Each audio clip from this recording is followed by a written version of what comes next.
welcome back to my channel. Now I am starting a new segment called Deep Talks with Janie on Saturdays. In this segment, I'm going to be talking about my life learnings and experiences and share what I have learned along the way.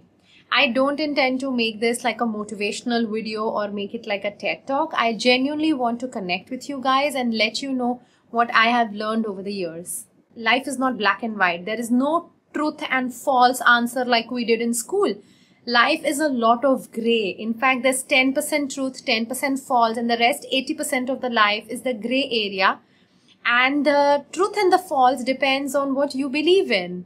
I hope that makes sense, but without much further ado, let's move on to the first topic. So the first topic I have picked is sustainability in fashion. Since my channel is all about fashion and lifestyle, I thought it's an apt thing to discuss and understand from you guys, what do you think sustainability is?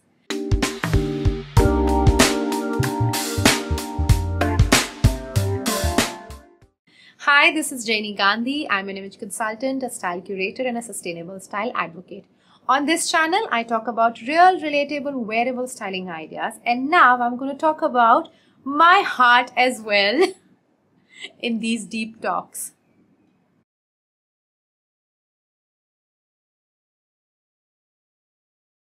In short, sustainable fashion is making the textile products and the brands responsible to create more environmental and human-friendly clothes. Now, why I say ecological and human? Because ecological, because you know that how much it harms the environment, and human because if you look at various brands and where their factories are based, people are not in human conditions.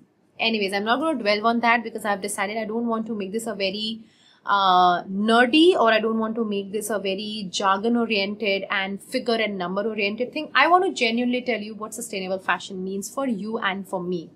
Now, if you're from India or if you're raised in an Indian household, I want to be a little bit partial towards us and say that we have been sustainable throughout our life. I have never seen my parents, grandparents, my uncle, aunts, anyone just use a thing one time and throw it away. Do you know that there is a running joke that in Indian middle class family, there will be an outfit that you wear outside. Then once it starts losing its charm, you wear it at home. And once it loses its charm, you either upcycle it or recycle it, or ultimately it goes as a floor mop or to wipe your vessels. So I'm not saying that everything happens in this format, but as Indians, we are so used to repair. We are so used to mending our outfits. We are used to swapping our outfits. In my young age, I did not have a huge wardrobe. My kids have a tiny wardrobe right now, but I had a tinier wardrobe when I was their age because I had no shame in borrowing from my elder cousin, or I had no shame in asking a friend that, you know what, I have this event, can I borrow this piece? In fact, I found that as an extremely bonding experience that a friend has bought a piece and I'm like, you know what, I love this, I'm going to borrow from you. And my friend will say anytime. So the one time that she wears it, and then I know that I can wear it anytime that I want, her wardrobe's open for me. That friendships that you curate and cultivate with your siblings, with your cousins and with your friends come with all these things. So for me, fashion sustainability starts from there. Fashion sustainability in terms of jargon, in terms of what the fashion industry is trying to do, I'm not negating that. But as consumers, as you and as me, what is it that we can do? Okay. First things first, be extremely conscious of why you are buying and what you are buying. You know, generally, and I'm going to not name any fashion brands, I try and not name because I don't think that the companies are the only to blame. As consumers, the onus also lies on us. We talk with our money, and if we are willing to buy every day, then why are they not going to produce so much? So the first onus, and I'm going to say this as nicely as possible, is on us, is to not just mindlessly buy things off the racks in a store. I have this running joke that you either eat your feelings or you buy your feelings. And buy your feelings means that you will go out and you will buy random things because you're not in a great mood. I have done that. I remember in class 13 or 14, I got like very less marks in maths, and there was a whole emotional thing to it of why I got less marks. But I was so sad. I was always good in maths and I got so less. I got 10 marks out of a 30 mark paper and I just couldn't stop myself. I had saved pocket money of 700 rupees. I just went and I bought something, spent all that 700 rupees. I have regretted that purchase. I could not even get myself to wear that piece more than once because I did not like it. The whole idea is that the first part of fashion sustainability is that you are mindful of what you are buying. Okay? When you're out shopping with your friends or you in a store, you're passing a store, the store will want you to buy new things. Earlier in fast fashion companies, they would introduce new stocks every once in 3 months. So if I'm walking into a brand or a retailer, I'll see similar things. Okay, when I see similar things, I'm like, ye bhi dekha hua hai, wo bhi dekha hua hai, I've seen this, I've seen that, I don't want to buy. Then they started changing that to every month because they realized that the footfall is there. You are going there and you are buying. And then from that 1 month, can I tell you, the changes in what things are in a retail store is every week now.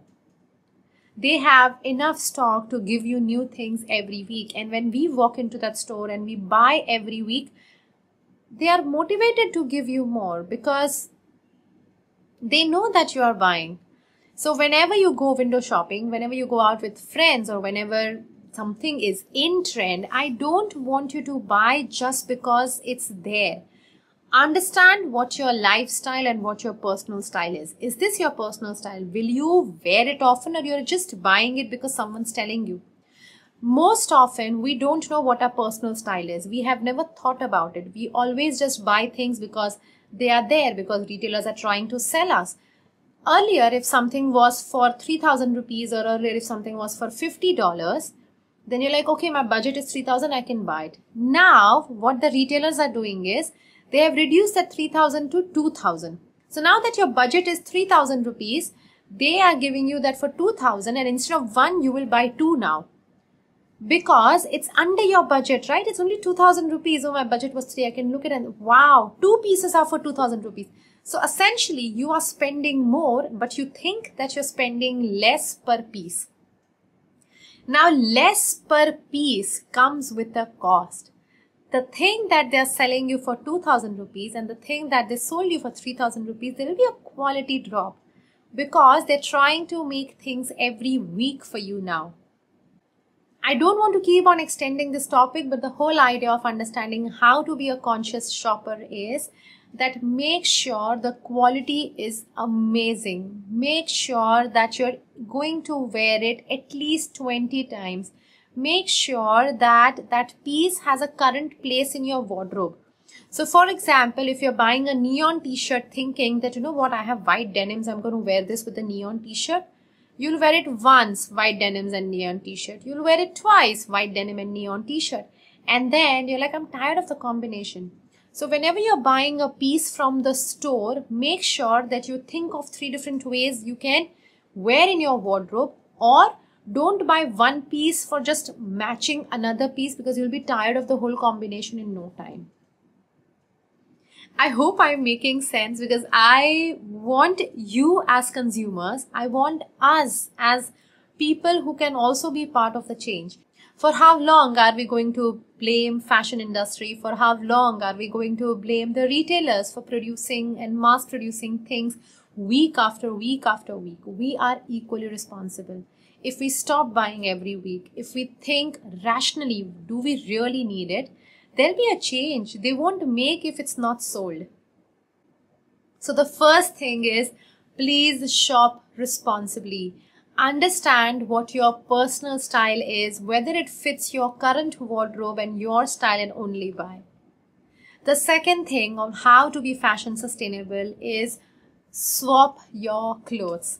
I have certain pieces that are extremely in nice condition, but I've been wearing them so much, I'm actually tired of wearing them. And when you're tired of wearing them, instead of it lying in your wardrobe, check with your friends. Do they need it? I literally sometimes put up on my Instagram that, hey, I have these 5 pair of earrings. I've worn it for 3-4 years. They're in good condition, but I don't need it anymore. Will anyone want it to, make new use of it? Why hoard things that are not going to work for you? And because I declutter wardrobes, I have been to so many clients and decluttered wardrobes. Can I tell you, sometimes pieces as old as 10 years are there in the wardrobe, and with the hope that someday I'll fit into it. So if you are in this journey of weight loss or weight gain, don't hoard those clothes. Swap those clothes with friend. Because when you gain weight or lose weight, you will go out and buy new things as a gift to your new body. So the second thing is swap clothes. Don't let it be, don't hoard them. Check with your friends whether they need it or not, whether they'll make use of it or not, and just go ahead and give it to them. And the third thing is altering and mending your clothes. Please just don't throw away your clothes, shoes or jewelry. See whether you can be altered or mended. I'm not saying that you have to wear shabby looking clothes or shabby looking accessories and shoes, but see how the damage is and whether it can be altered or whether it can be mended. Sustainability in fashion comprises of a lot of things. Some people are passionate about supporting fair wages. Some people are passionate about supporting better working conditions for others. Some people are passionate about where the fabric is sourced from. Some people are passionate about the life cycle of production of that garment. So fashion sustainability contains of a lot of things. Stick to one thing. What is in your control? In your control is your own wardrobe. I'm not saying that you have to go out and buy sustainable brands only, or that you have to go out and buy fast fashion brands only. I am agnostic what brands you are buying, but whatever brands you are buying, please make sure that whatever piece comes into your wardrobe, you wear it at least 30 times before you throw it.